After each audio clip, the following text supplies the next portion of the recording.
Deep into that darkness, peering, long I stood there, wondering, fearing, doubting, dreaming dreams no mortal ever dared to dream before. All that we see or seem is but a dream within a dream. We loved with a love that was more than love. Beauty of whatever kind, in its supreme development, invariably excites the sensitive soul to tears.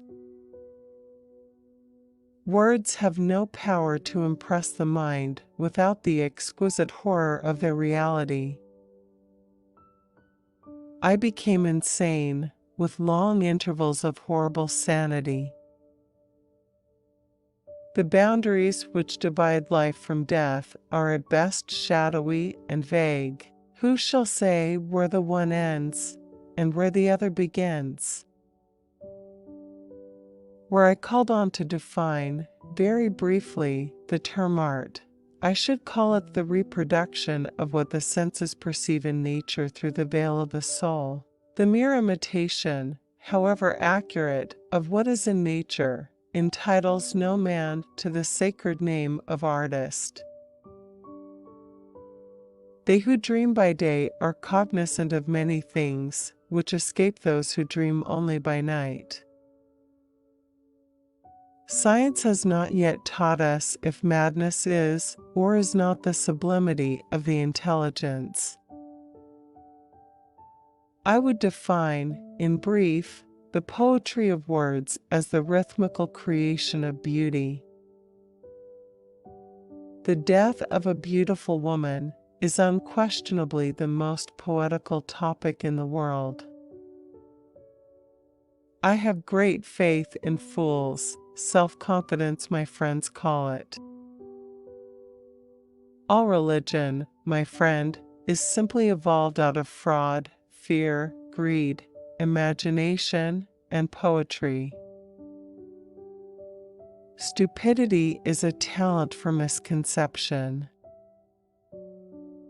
Once upon a midnight dreary, while I pondered weak and weary, I have no faith in human perfectibility. I think that human exertion will have no appreciable effect upon humanity. Man is now only more active, not more happy nor more wise, than he was 6,000 years ago.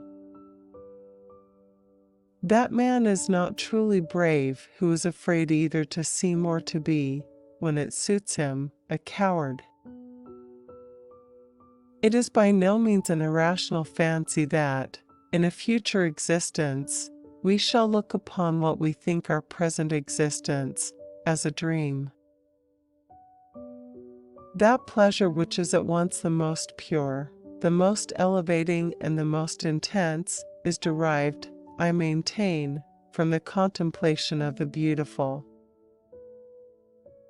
I am above the weakness of seeking to establish a sequence of cause and effect between the disaster and the atrocity.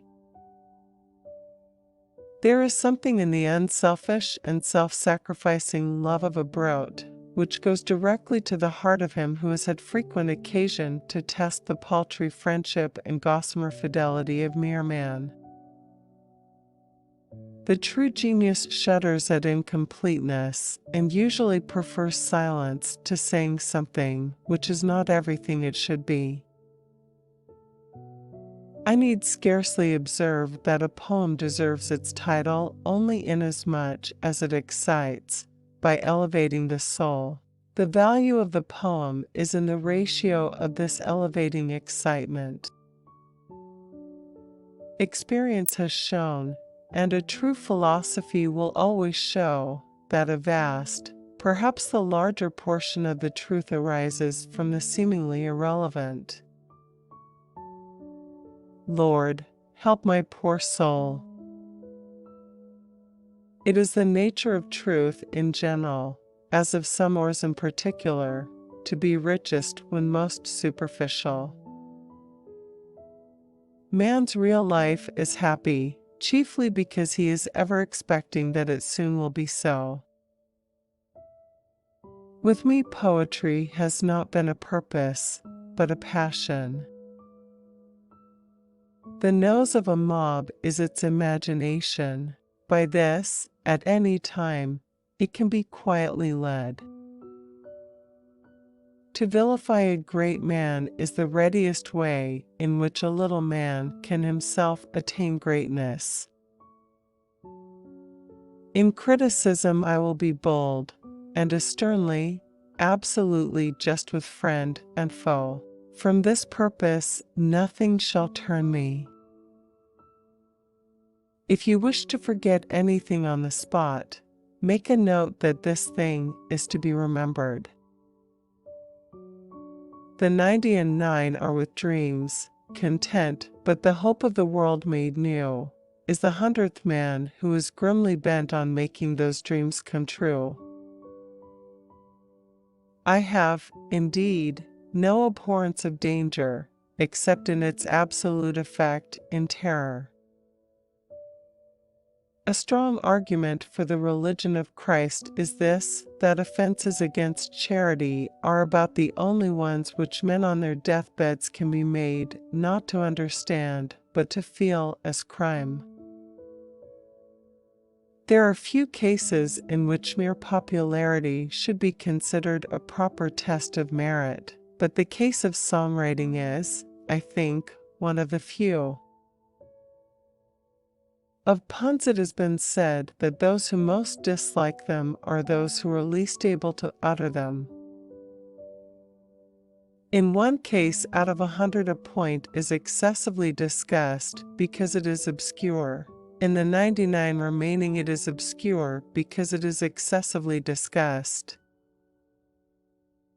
The generous critic fanned the poet's fire, and taught the world with reason to admire. It will be found, in fact, that the ingenious are always fanciful, and the truly imaginative never otherwise than analytic. The rudiment of verse may, possibly, be found in the spondee,